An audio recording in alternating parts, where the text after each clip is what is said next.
Hello everyone! Today, I will be sharing some basic tips on how to create your own educational video to be used during your classes.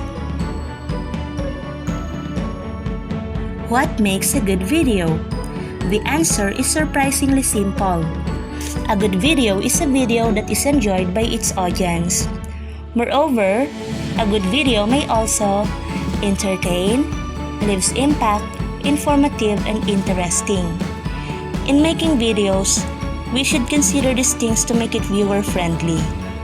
The video can be entertaining to catch the attention of the viewers. It can also leave impact in a way that the viewers will be influenced and persuaded to do and believe in the message brought by the video. A good video must also be informative. The video lessons that we're about to make should be full of information. And next, a good video should also be interesting. What makes the video interesting is the way on how you attack your topic.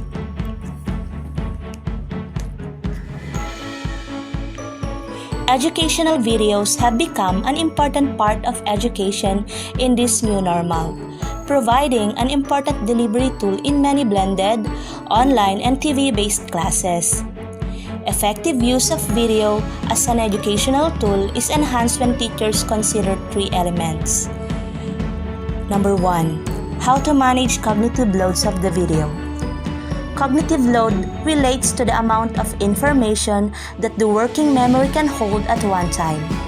Sweller said that since memory has a limited capacity, instructional methods should avoid overloading it with additional activities that don't directly contribute to learning.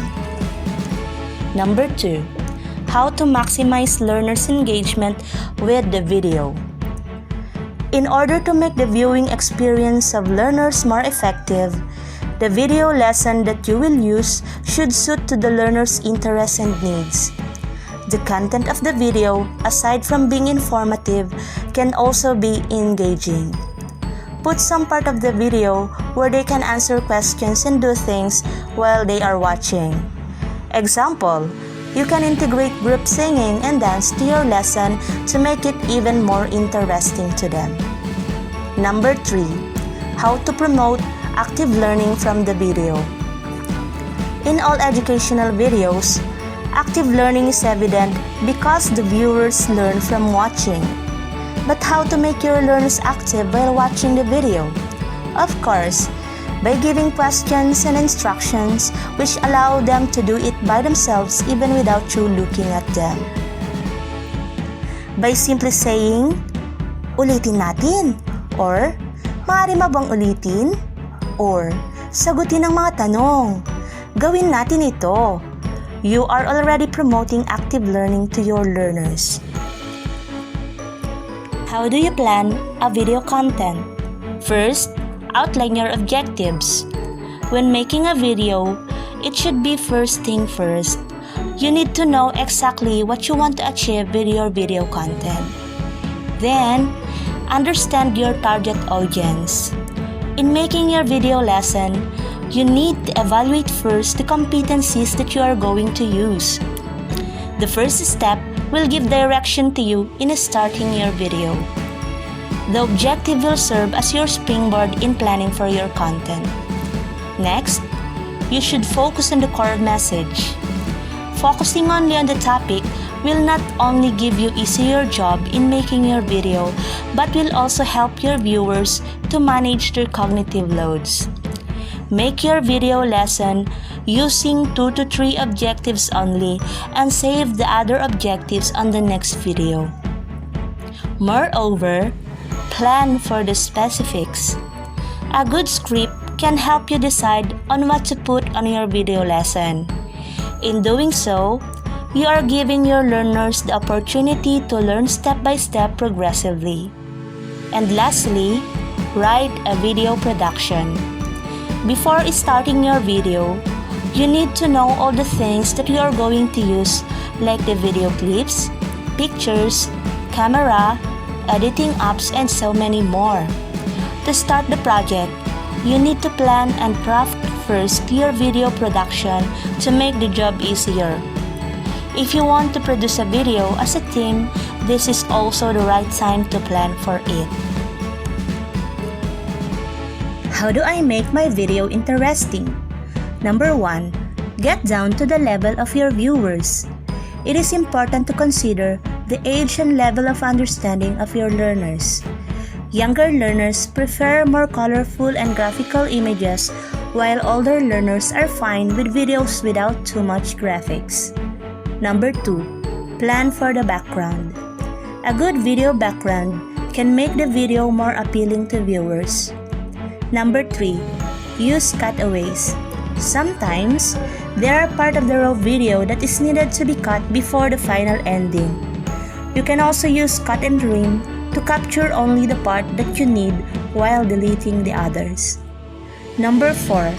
Use wide angles. In capturing videos and photos, it is better to use the landscape orientation to avoid wide black spaces at both sides. Number 5. Use a natural frame. In photography, natural framing is an artistic way to capture photos. Of course, we can also consider this technique in making our video lessons. Aside from this, we can explore other editing ideas like bleeding pictures, green screen effect, and many others. Number 6. Avoid on-camera zooms. In taking pictures and videos, avoid camera zooms. The movement of the camera when being zoomed can destabilize the video and sometimes become shaky and blurred. Instead, you can use the rule of thirds.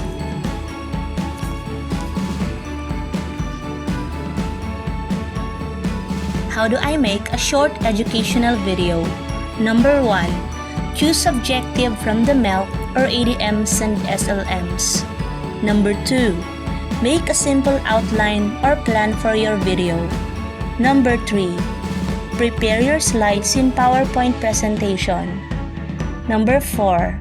Collect photos and video clips. Number 5. Use video editing apps to enhance your video.